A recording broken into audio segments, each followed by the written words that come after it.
This video is going to be kind of a comprehensive guide to how I hooked up dust collection in my small shop. The basis of it is centered around my table saw and my radial arm saw, which is why this is over here. And I also have this hooked up for most of my portable tools as well. What this video is going to be is how much I spent on it, what tools I was able to hook up to it, and also some shop-made jigs. And I'm going to put some timestamps in this video so that you can skip over kind of some of the talking in the beginning if you wish to go just to the build. What this video is not going to be is going to be a huge comprehensive discussion about dust collection, airflow, and what have you. I just wanted something that would hook up to my tools to reduce the dust in my shop. That was my main goal. I didn't want to get crazy with it. I know dust collection is kind of, people have turned it into somewhat of a religion in the woodworking world. The other thing that this video is not going to include is grounding of the system. When I first kind of started researching this, I did read a lot about grounding, and I just don't see a huge concern for it.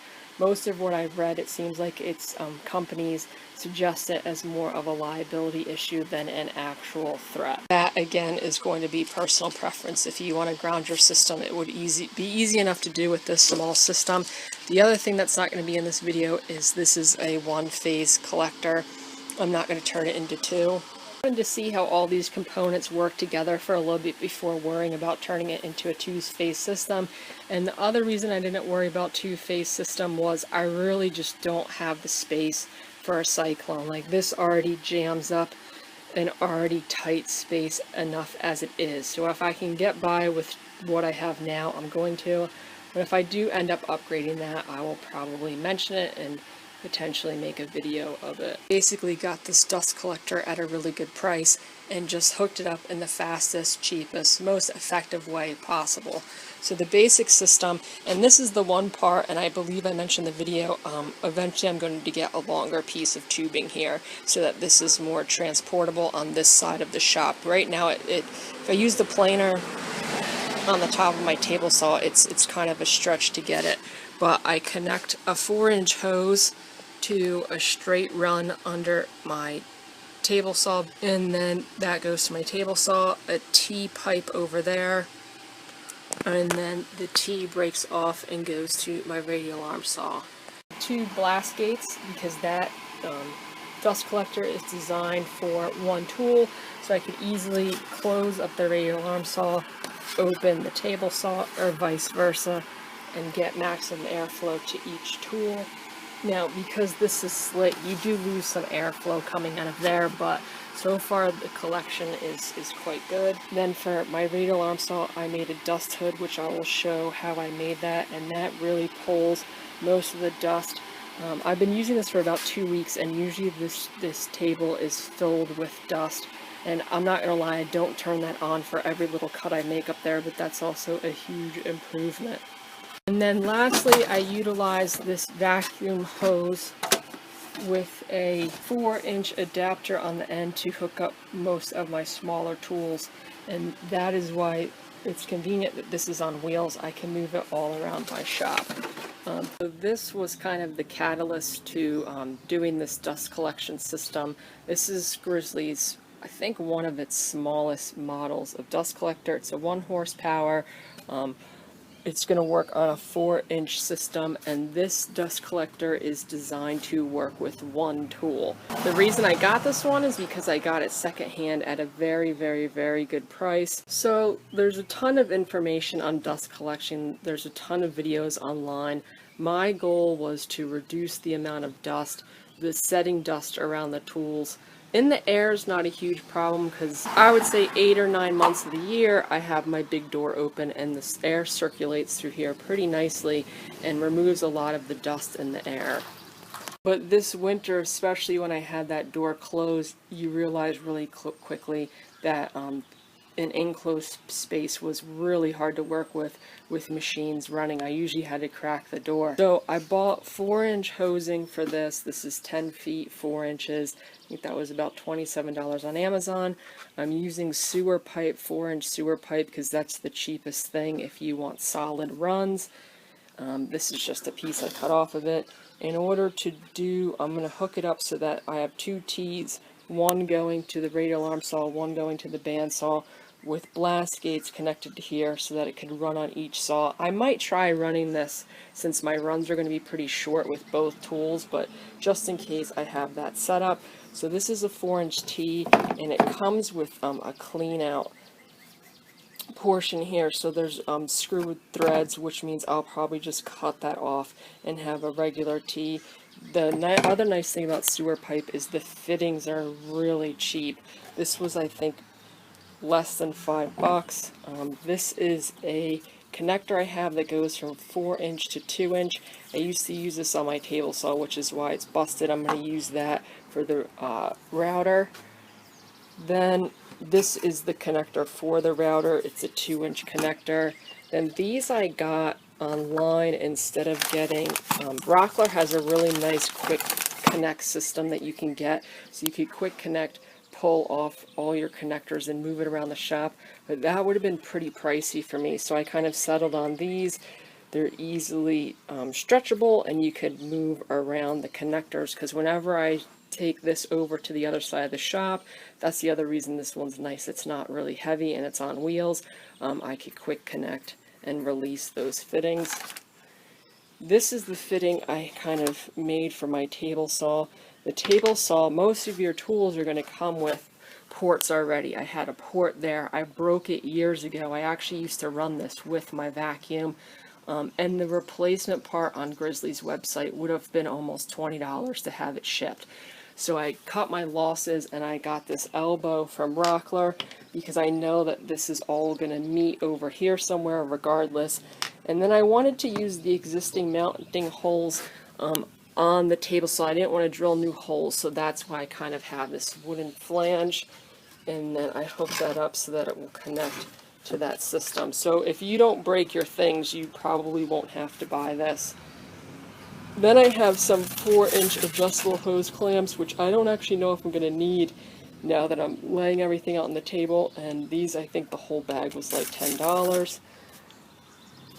I got this connector online, and it's supposed to be so that you could connect this green pipe to the hose, because the hose fits on the 2 female ends really nicely. But this will not fit on my sewer pipe, and I was a little frustrated, and this is the cheapest one I could find. I think it was $5. This elbow from Rockler, same thing, fits on there nicely. And problem with this one, I don't know if you'll be able to see it in the video, if I could hold it up properly. This one is a fraction of an inch bigger than the nicer version from Rockler, so that's why it's not fitting on any of my tubing. So that is frustrating, but I think I might be able to do something like I did with this when I first made it, and put some slits in here so I can compress this a little bit and get it in that green pipe.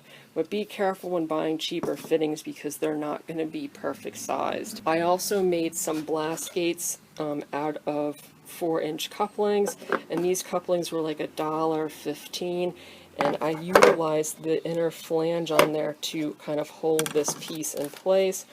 And I also made this dust hood for my radial arm saw. I already tested this out, and it actually does work, and which means I'm going to make another hood for my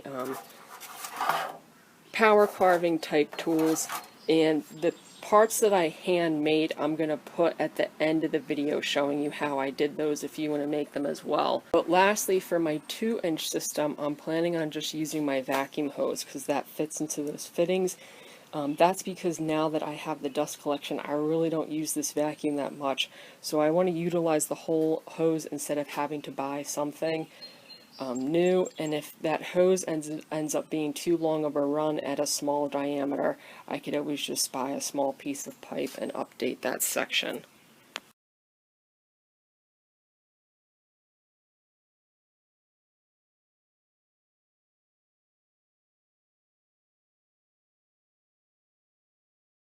So I just cut the threaded end off of this piece, and somewhat of a happy surprise is the ID on this opening is smaller than the ID on this one. You can see if I put my connector in there, it's pretty loose, and this one, similar issue to the green pipe, where it just doesn't fit by a smidgen.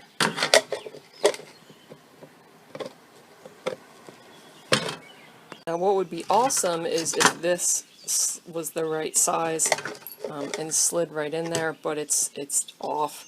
So what I'm going to do is probably just put a little slit in here, so hopefully I could squeeze this plastic enough to slide it in there. Now if you buy a quality grade of these and it comes at the right size, what I have seen people do is they'll slice it in half so that you could kind of make two out of one of these. But I don't actually think I need two sort of coupling connections, so I'm probably just going to use the whole piece in there, and then if I realize I do need it, I could always cut it. So this did end up being somewhat of a simple fix. I just drilled a hole right by where the flange meets that center part, and then put a slit in it with a Dremel tool, and it fit in that pipe quite well. And my original plan was to mount this on the floor, but I ended up changing that just because it would be easier to open those blast gates if it was elevated. So then I just cut, I believe, 4-inch little pieces off of the end of my pipe. The easiest way for me to cut this in my shop was just with a handsaw, and this was so I could connect those blast gates to my T. So then with those two little pieces I could put those blast gates on there, and then I had my T that was going to take my pieces to my two tools. And the easiest way to end up mounting this, since I already have that outfield table made out of wood, was I just got some hurricane strapping and mounted it to the 4x6 under my saw. So if you don't have an outfeed table, you might have to drill into parts of the rails on your saw, or come up with a system in order to mount this if you want to do something like this. So I have a roll of that aluminum HVAC tape that ended up being pretty convenient for this build. If you don't have that, I think you could get away with duct tape. But that 4-inch hose comes with one side flared, so it easily fits into other stretches of hose. So that flared edge, my 4-inch tubing fit right into it. So I didn't have to buy a connector for that. I just put the short end into my homemade dust hood, and then I could take that aluminum tape and wrap it around that hose. I put a clamp on top of that aluminum tape to keep it connected to the radial arm saw, and then I could just put the tape around that hose and it would stay in place. And then my radial arm saw kind of has a hollow section in it by the chop saw, so I had to cut a little piece out of the table, and then I was able to run this down, and then I could cut it off. And then same principle, that hose fits right inside that coupling very snugly. You probably don't even need the tape, but if you wrap it and put tape on it, and then I don't have to worry about it moving around on me. So because I decided to mount this up in the air instead of on the ground, I ended up using more flexible hose to go from the table saw to my T than I originally thought.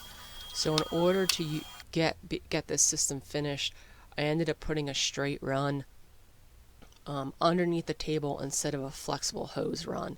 So I ended up cutting that coupling in half, and then in order to get it to fit into the green pipe, I just sanded down the ends of it to almost make kind of a flared edge on that black pipe, and then it fit into the green housing well enough that since it's going to be stationary, I didn't have to worry about it moving around. So I reattached that coupling into the T, and then measured to the edge of my table, so I'll have a nice quick connect right at the edge of my table to move everything around. And I sanded that second T, and then attached both pieces to that sewer pipe run, and put some tape on it to keep everything in place. And then I mounted this. I ran out of hurricane strapping, so I mounted this just with a piece of plastic underneath my table, and once again it was convenient because this is all wood. It was easy to attach things. So then I have my exhaust part right underneath my table. I could permanently attach this 4-inch piece of hose to the dust collector, and then put it onto my whole system. Now the first couple of times I used this pipe with those spring clamps, it was pretty tight, but I've been using this for about a week and a half, and that pipe eventually starts to loosen up and it connects pretty easily. So then you could see the blast gates are easy to use, and I could open it for my radial arm saw. I have really good suction on the radial arm saw, and you could see in the video it's pulling most of that dust right into that blast gate, whereas before this would be kind of thrown all over the shop and in your face. So I did take a bunch of close-up videos of that dust being sucked into the system, because I've been working the shop for about 5 years, and never having dust collection before, it is kind of nice seeing all that dust kind of disappear into the machines and not in your face. So the one part of this system that I will end up changing, and it's not going to be in this video, is I ended up with only a short piece of pipe going from the end of my table to the machine, and that was just because they sell these in 10-foot sections or 20-foot sections, and 10-foot was just a little shy of being long enough for me.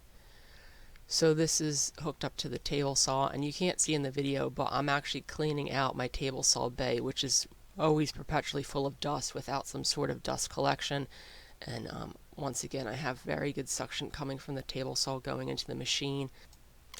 So then that 4-inch connector fits really nicely on the edge of my vacuum hose, and then that 4-inch tubing fits perfectly on the end of that reducer. So then this is now a 4-inch system that could go to all of my 2-inch tools. So this is the port on the back of my router table, and that 2-inch, I've broken this hose before as well, which is why there's tape on it. That 2-inch hose fits right into the router, and then that could hook up to the dust collector. And like I said, I might end up buying a shorter piece of this 2-inch hose once I get a longer piece of the 4-inch hose, so that the run is the diameter is longer, so you have better suction. And then that system will fit into all of my tools with 2-inch ports.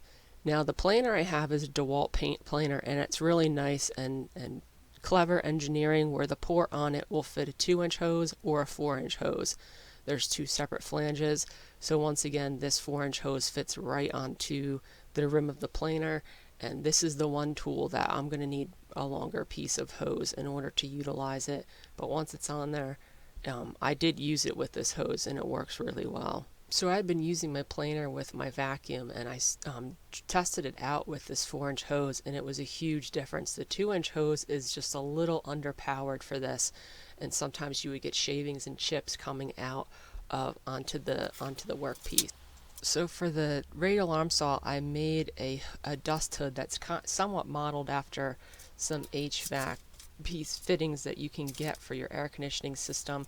That in the store is around $8, and it would probably work, but you would have to, it wouldn't be difficult, but you would just have to get that 6-inch opening down to a 4-inch opening. I had some flashing in my shop, and I just kind of started bending it.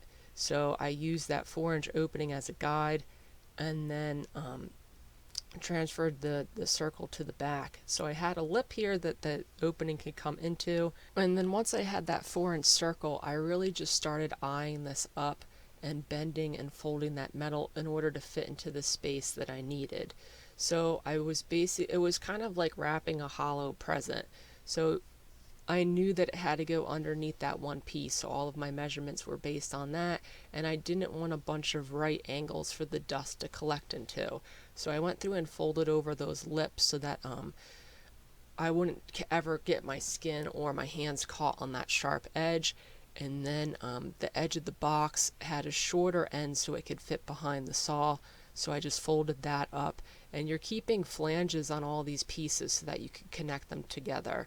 So that one edge, those flanges, I just used some pop rivets in order to get everything in place, and then just kept folding that form into somewhat of a rectangle in order to get it to fit into the space underneath. I have a little storage box mounted on the wall that I didn't want to have to move. So once those pop rivets were in place, I mushroomed over the backs of them so that they could never pop out, and then just kept folding. So it's basically just kind of a metal scoop that I was making to catch all that sawdust. And then when I cut out my circle, I did it kind of like I slicing up a pie, so that the flanges were sticking out the back, so that whatever I was going to stick in that hole, I could have those flanges in order to attach the pipe. And then that's sticking it back underneath that box and in place. So like the dust hood for the radial arm saw, the blast gates were just kind of like, I just started running with it, so I don't have set dimensions on a lot of stuff. So I drew out the circle for the inside of that coupling, and that is what was going to slide into the piece. So then I cut the coupling in half. I marked the halfway mark on either side, and that halfway mark is right on the outer edge of that ridge inside of the coupling. So once I had that, I put it in a vise, and then I used an attachment on my Dremel to cut that slit. And with the Dremel tool, cutting this PVC goes pretty quickly. So you can see now I have it clamped in place. I just followed along that line and made a slit. Once I had my line, I used the thickness of my MDF to mark where that second slit was going to be. And I used MDF just because it's not really going to change shape as much as regular wood. And then I cut another slit. Now I erred on the side of making this small, using some pliers to then pull that out, and then I sanded that inside edge in order to get a really nice perfect fit with that MDF. And then I cleaned up any rough spots with a grinder on my Dremel until that piece fit in there nicely. Once it fit in there, I just put an arc on the bottom following that circle line that I drew, so that this would fit perfectly in the bottom of that blast gate. And then in order to make it work a little bit smoother, I did put some wax on the edge of the MDF.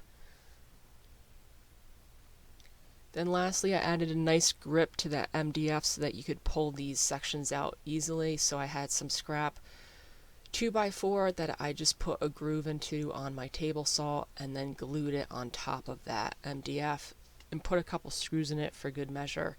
And then it was easy to pull that in and out. Then the last thing I made was a portable dust hood for all of my portable tools. Rockler sells these, but they're almost 30 bucks. They would be 30 bucks with shipping, and I pretty much was like, that just is a folded up box. So I had a piece of cardboard that I drew, once again, my circle dimensions into, and then I basically just eyed up these measurements. So I think I measured 9 inches away from center on that circle down there, so that's 18 inches on the bottom, and then I just drew 2 diagonals coming off the edge, and then I did the same thing up top off of center. I went twice as long, so it's a little bit, I pretty much went as long as the cardboard would allow, and then drew diagonals off of that as well, keeping that square on the bottom there. So then if you just score your cardboard, you can fold it. So I just folded this. So this one's already turning out better than the other one. So basically I just have like a 5 1/4 inch by 4 1/2 inch rectangle, and I made guides around that, and then I put a center mark, so I came off 9 inches in either direction to give me 18. And then I just folded this and copied that here, but since this is going to be sitting flat on the table, I made these marks longer. And then I lightly scored on the parts that I want to bend. You don't want to go all the way through, and you'll see how this folds up nicely now into that dust hood.